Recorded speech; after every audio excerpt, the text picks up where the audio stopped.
다시 이제 미국과 중국이 또 이제 무역 분쟁에서 이제 환율 전쟁까지 확전이 되면서 그거에 대한 이제 글로벌 증시가 전체적으로 다 불안감을 좀 느끼고 있는 모습이다 이렇게 볼 수 있을 것 같습니다. 우리 미중 무역 전쟁과 이제 통틀어서 환율 전쟁까지 해서 지금 미중 무역 전쟁이 촉발됐는데 이 이후에 어떤 흐름을 보일 건지부터 좀 이야기 나눠보기 전에 이야기 먼저 나눠볼까요? 이 이야기 먼저 나눠보겠습니다. 우리 김병전 대표님께서 먼저 좀 코멘트를 해주시는데요. 오늘 시장에 대해서 같이 좀 버무려서 좀 말씀해 주시기 바랍니다. 참 시장이 좀 굉장히 어렵죠. 제가 네. 지난번에 제가 지난주 목요일인가요? 네. 목요일에서 나왔을 때 굉장히 좀 우리나라 시장에 대해서 좀 부정적으로 제가 말씀을 드렸지 않습니까? 네. 근데 이제 그때 MC는 제가 아니었죠. 네.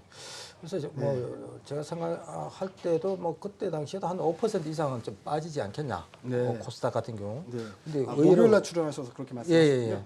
한 7% 이상 가까이 좀 급락하는 그런 양상을 이제 보여줬는데 또 아니다 다다를까 또 중국 문제가 또 불거지기 시작했네요. 그래서 중국 위안화가 이제 7위안화가 돌파가 됐습니다. 네. 이거는 이제 세계 금융위기 약 한 10여 년 만에 달러당 7위안 넘어선 것이 한 10년 만이라고 그래요. 그만큼 이제 심각하다 이렇게 이제 볼 수가 있는데 왜 참 이 위안화가 이렇게 이제 가치가 급락하는 것이 왜 이렇게 이제 중요한가? 그걸 이제 우리가 먼저 봐야 되지 않겠어요? 그거를 이제 위안화 가치가 이제 떨어지면 사실은 이제 어떻게 보면 수출하는 입장에서 보면 굉장히 좀 유리한 측면이 있습니다. 그렇죠. 환율이 올라가니까. 그죠? 그러니까 트럼프가 뭐 이제 관세 부과를 하니까 그렇죠. 위안화를 절하를 시키면서 거기에 대해서 상세를 시키겠다는 그렇죠, 게 그렇죠. 그래서 이제 위안화 가치를 이제 하락을 시키면서 이제 관세 부담을 이제 세이브 시키겠다. 그러니까 트럼프도 이제 여기서 맞대응을 해가지고 요즘 이제 파월 의장한테 계속 이야기를 하고 있지 않습니까? 금리나 빅컷이라고 이야기하잖아요. 0.25 그건 말도 안 된다. 25bp, 50bp 해라. 그것도 뭐 수출에 이제 유리한 고지를 이제 점령하기 위해서 트럼프가 이제 그런 이야기를 계속 하고 있고 어쨌든 간에 이제 중국이 이제 7위안화를 돌파하자 이제 트럼프가 이제 환율 조작이다. 이거 중대한 위반이다. 또 이렇게 경고를 하면서 미중 간의 그 무역 갈등이 환율 전쟁으로 이제 번지는 그런 모습을 보이고 있습니다. 그렇다 보니까 이제 오늘 새벽에 끝난 그 미국 증시나 유럽 증시도 완전 급락했지 않습니까? 미국 증시 같은 경우는 나스닥 같은 경우는 거의 한 3% 이상 급락을 했고 유럽 증시도 마찬가지죠. 뭐 3% 전후로 해서 이제 급락하면서 일제히 큰 폭으로 이제 하락을 했다 이렇게 보시면 되겠습니다. 보시면 되겠는데요. 위안화 이 급락의 의미를 보시면은 조금 전에도 제가 말씀드렸습니다만 위안화 가치가 이제 급락하면서 위안화 환율이 이제 올라감으로써 미국의 이제 관세 상세 효과가 있고요. 중국이 상당히 이제 수출을 하는 데 있어서 유리한 측면도 있습니다. 그러나 이제 이게 장점만 있는 건 아니죠. 단점으로는 이제 쉽게 말씀드리지 증시 급락을 야기시키기도 하고 중국에 있는 이제 자본이 대거 자본이 유출될 수가 있거든요. 그래서 세계 경제에 악영향을 미친다 이렇게 볼 수도 있겠고 어쨌든 간에 이제 무역 협상에 이런 것들이 이제 걸림돌이 되는데 미국이 중국 환율을 의도적으로 이제 조작해서 수출에 유리한 고지를 점령해 왔다면서 위안화 약세를 문제에 삼고 있기 때문에 앞으로 이제 글로벌 증시에 상당히 심각한 영향을 미칠 거다 이렇게 보고 있고요. 우리 증시에도 마찬가지입니다. 우리도 뭐 지금 일본 그 수출 규제에 상당히 큰 영향을 받고 있지 않습니까? 거기다 플러스 알파까지 보탠다면 우리나라 증시는 정말 바닥이 어딜까? 정말 저도 퀴즈점 마크입니다. 결론으로는 지금 이미 주가는 바닥이라고 얘기할 수 있을 만큼 떨어지긴 했지만 그래도 바닥을 논한다면 캐스천 마크가 든다 이렇게 말씀을 해주셨습니다. 위안화가 7위안을 돌파를 한다라는 거는 이제 미국에서 그 관세부가 10% 3천억 불에 대해서 그거에 대해서 상세 효과를 중국은 용인하는 거. 그러니까 위안화 절하되는 걸 용인을 하는 거고 그러다 보니까 트럼프는 또 열받아서 이제 환율 조작국을 또 지정을 했고 그러면서 이제 다시 확전 일로에 놓여져 있는 상황이고, 그리고 이제 제가 지금까지 봤을 때는 이제는 완전히 강대강으로 가는 것 같아요. 예전에는 뭐 중국이 조금 양보하는 듯하는 이 제스처를 취했다면 이제 중국도 한번 해보자, 붙어보자 이런 느낌이 좀 강하단 말이죠. 그러니까 지금 김정인 대표님이 위안화가 7위안을 넘어섰을 때 나타날 수 있는 현상들은 아까 잘 정리를 해주셨는데, 그렇게 되면은 사실은 이제 부정적인 효과는 그 달러가 강세를 보이는 거기 때문에 외국인들의 투자 자금이 우르르 빠져나갈 수 있다. 그게 이제 중국에서만 빠져나가는 게 아니라 이머징 전체적으로 빠져나갈 수 있다.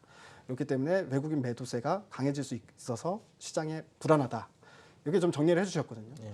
그러면 제일 중요한 건 그거 같아요. 그 미중 무역 전쟁이 앞으로 어떠한 모습으로 좀 전개가 될 것인가. 거기에 대해서는 우리 박윤진 대표님께서 좀 말씀해 주시겠습니까?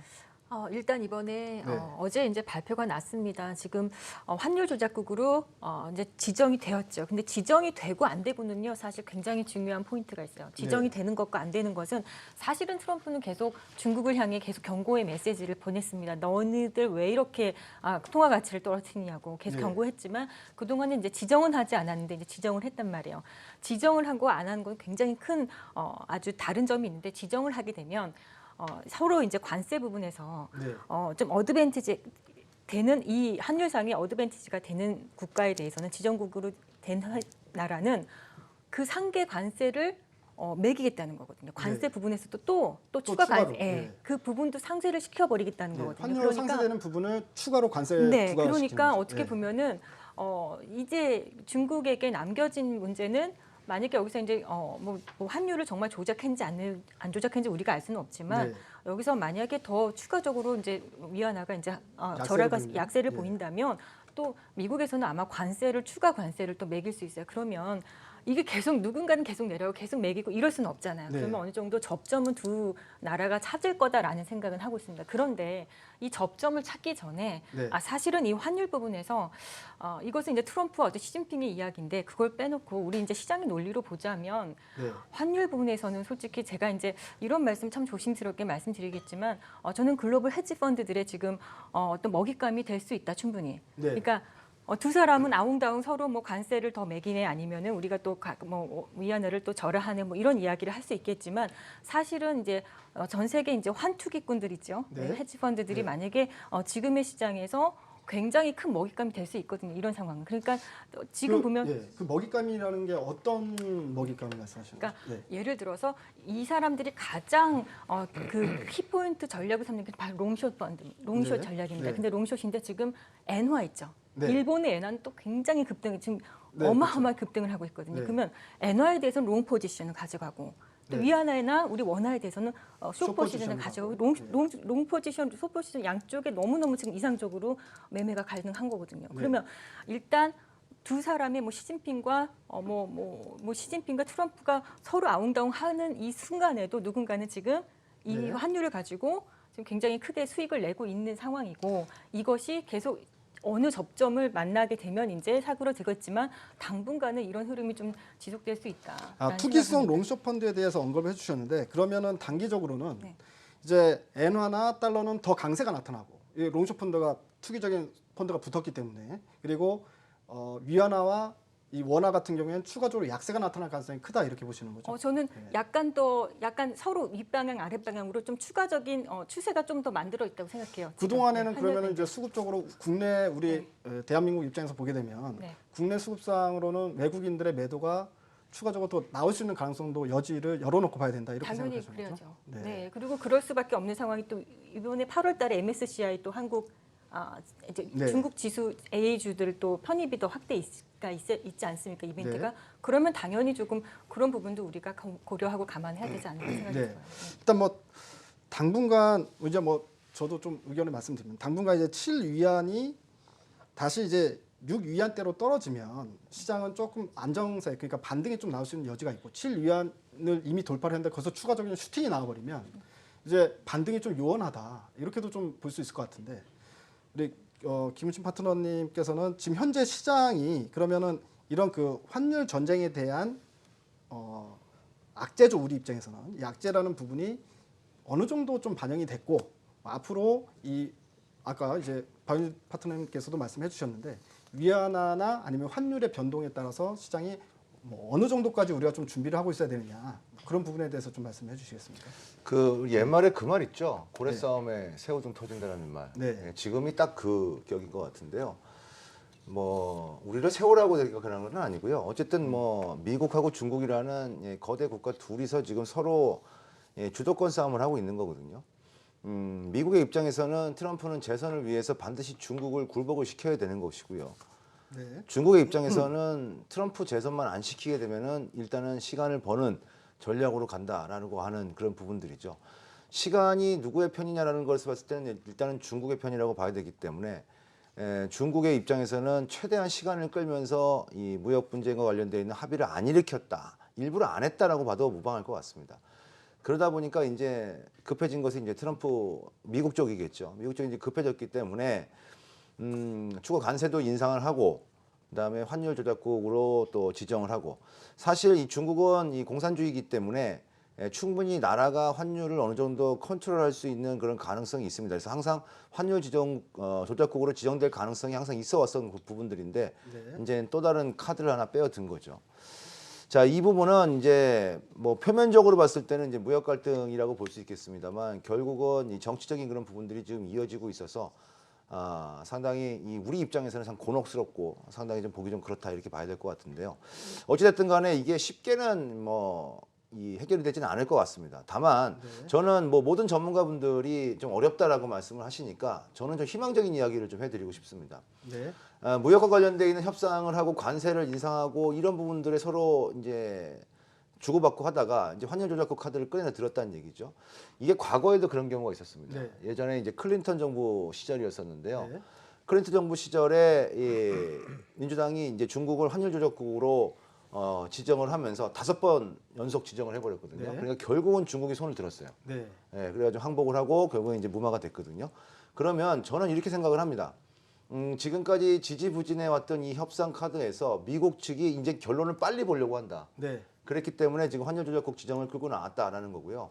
이 한 달 동안에 이 환율 조작국 지정 이후에 어떤 조치가 나오지 않게 되면은 일단은 돈줄을 잽니다. 네. 예, 그러니까 중국의 돈줄을 재기 시작을 하기 때문에 네. 이런 부분들이 물론 지금 현재로 봤을 때는 상당히 좀 어두운 그런 그림자를 드리고 있는 부분들입니다만 네. 이것이 해결을 하기 위한 미국의 제스처고 전략이다라는 점에서 봤을 때는 이제는 오랫동안 지속되었던 미중 무역 분쟁과 관련되어 있는 부분들은 물론 당장 한 달, 달 내에 해소는 안 되겠습니다만 네. 예, 아마도 해소될 실마리를 돌파구를 찾을 가능성이 좀 높아지고 있는 게 아니냐라는 점에서 봤을 때는 네. 이미 우리 증시 많이 최근에 폭락을 했죠. 네. 이런 부분들까지 감안한다면 지금 상황에서는 너무 우려할 만한 부분들 물론 변동성은 좀 있겠습니다만 너무 크게 우려할 만한 부분들은 아니지 않겠는가라고 저는 개인적으로 좀 주장을 네. 하고 싶습니다.